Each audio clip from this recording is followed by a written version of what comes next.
जय जिनेन्द्र। क्या आप जानते हैं कषाय के कारण संसार की इन चारों गतियों में हमारा परिभ्रमण होता रहता है। कषाय 4 प्रकार की होती हैं: क्रोध, मान, माया और लोभ। इनमें से क्रोध बहुलता से इस संसार में देखा जाता है। जब हमारे मन के अनुरूप कोई कार्य नहीं होता या कोई विपरीत परिस्थिति हमारे सामने आती है तो अंदर का क्रोध तुरंत बाहर आ ही जाता है। और इस क्रोध के वशीभूत कभी कभी हम ऐसा कुछ कर बैठते हैं कि बाद में हमें पछताना पड़ता है। ठीक उसी प्रकार जैसे उस छोटे से बालक की माँ को क्रोध आ गया था। कहानी हम सब ने बचपन में सुनी होगी। गांव के एक किनारे एक महिला अपने छोटे से बच्चे के साथ रहा करती थी। घर में कोई अन्य व्यक्ति नहीं था, इसीलिए उसे हमेशा डर लगा रहता था कि कहीं कोई जंगली जानवर घर के अंदर न घुस जाए। एक दिन सुबह उठकर उसने जैसे ही दरवाज़ा खोला, देखती है एक छोटा सा नेवले का बच्चा बरामदे के एक कोने में बैठा है। एकाएक उसको देखकर वो डर जाती है, लेकिन वह इतना छोटा होता है कि उस माँ को उस पर दया आ जाती है। वह सोचती है शायद यह अपनी माँ से बिछुड़ गया होगा, शायद यह भूखा होगा। वह अंदर से दूध लाती है और उसे पिलाती है और सोचती है चलो कुछ देर विश्राम कर ये अपने रास्ते चला जाएगा। दूसरे दिन प्रातः जैसे ही वह दरवाज़ा खोलती है, उस नेवले को उसी बरामदे में पाती है। उसको दया आ जाती है और वह उसे उठाकर घर के अंदर ले आती है। उसका भी पालन पोषण करती है जैसे अपने छोटे से शिशु का पालन पोषण करती है। अब उसे डर नहीं लगता। वह नेवला भी उस माँ के परिवार का सदस्य बन जाता है। वह शिशु भी उसके साथ खेलने लगता है, उसे देखकर हंसता है। माँ निश्चिंत हो जाती है। अब उसे उस नेवले से कोई खतरा नहीं जान पड़ता। वह उसके घर के काम में भी सहयोग करता है। धीरे धीरे समय ऐसे ही व्यतीत होने लगता है। एक दिन माँ उसे ऐसा कहते हुए कि मैं पानी भर कर लेकर आती हूँ, मटका लेकर घर से बाहर जाती है और नेवले से कहती है घर का शिशु का ध्यान रखना। थोड़ी देर बाद जब वो पानी का मटका सर पर रखकर घर की ओर आती है तो घर से बाहर उस नेवले को खून से लथपथ निकलते हुए देखती है। नेवले को उस हालत में देखकर उसके क्रोध की सीमा नहीं रहती। बुरे बुरे ख्याल उसके मन में आने लगते हैं और वह जल्दी जल्दी कदम उठाकर अपने घर के दरवाजे की ओर बढ़ती है। जैसे ही नेवला उसके समीप पहुंचता है, उसे कुछ नहीं सूझता और जल से भरी हुई मटकी उसके सर पर फोड़ देती है।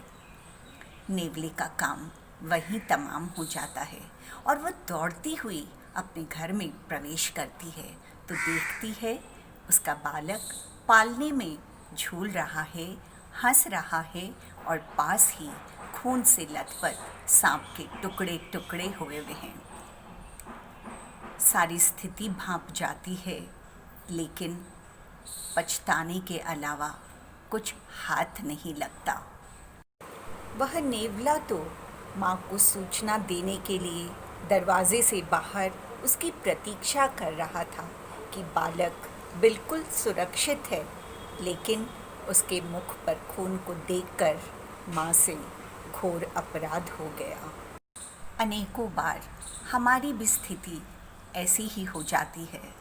किसी घटना को देखकर हम गहराई से विचार नहीं करते और क्रोध के वशीभूत अनर्थ कर बैठते। जैसे पवनजय ने स्थिति को न भांपते हुए ऐसा प्रण लिया जिसकी कीमत उन्हें कई वर्षों तक चुकानी पड़ी। कहानी हनुमान जी के माता और पिता की है। इतिहासकार बताते हैं कि पवनजय अपने मित्रों के साथ उद्यान में टहलने के लिए गए थे। वहाँ उन्होंने अंजना को देखा, जो अपनी सखियों के साथ उद्यान में खेलने आई हुई थी। इतनी सुंदर थी अंजना कि पवनजय उसको देखते ही मुग्ध हो गए और एक टक उसे देखते देखते वहीं बेहोश हो गए। मित्रों ने जाकर यह बात उनके पिता को बता दी। पवनजय राजा के पुत्र थे।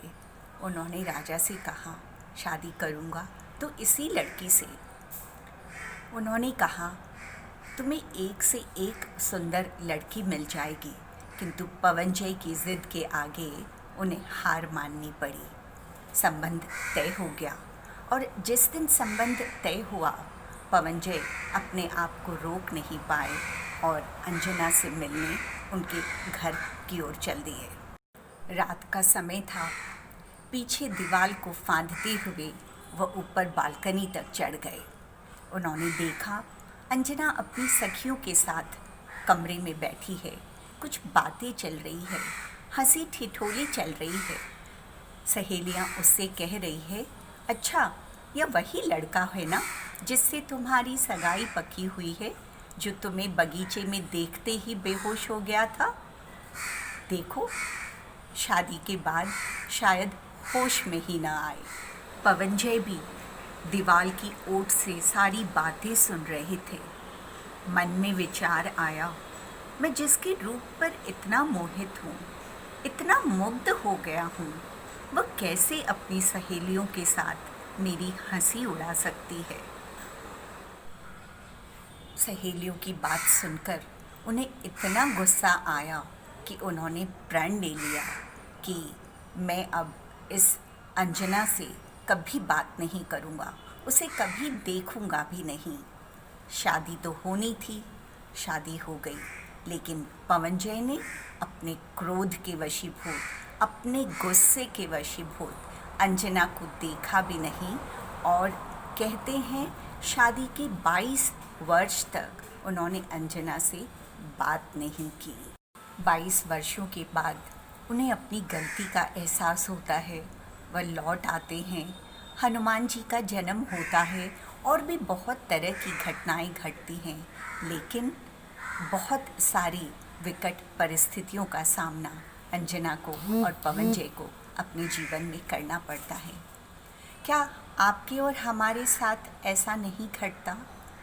जब हमें कोई बात प्रिय नहीं लगती या कोई परिस्थिति हमारे अनुरूप नहीं होती, तो हम भी बात करना छोड़ देते हैं। हमें उसका चेहरा भी अच्छा नहीं लगता, हमें उनको देखना अच्छा नहीं लगता, हमें उनकी कोई बात सुहाती नहीं है। और हासिल क्या होता है? कुछ नहीं। अगर हम छोटी छोटी बातों को तुरंत सुलझा लें, एक दूसरे से माफ़ी मांग लें, अपनी गलती का एहसास कर लें, तो हमारे जीवन में भी ये क्षण आने से बच सकते हैं। इस कहानियों के माध्यम से मैं आपको अपनी अंतर आत्मा तक पहुंचाना चाहती हूँ। क्या आपको नहीं लगता कि आप अपनी अंतर आत्मा से क्रोधित हैं? आपको समय नहीं मिलता उसके साथ बात करने का, उसके समीप बैठने का, उसके स्वरूप को जानने का, या आपका क्रोध नहीं तो और क्या है?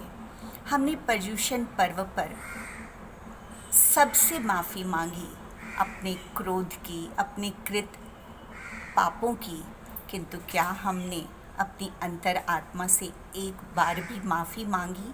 और क्या हमने विचार किया कि हमें उसके समीप रहना चाहिए, उसके स्वरूप को जानना चाहिए, अपनी आत्मा से मित्रता करनी चाहिए? अभी भी कुछ नहीं बिगड़ा और विवेक पूर्वक हमें थोड़ा समय अपने लिए, स्वयं के लिए निकालना चाहिए। जय जिनेंद्र।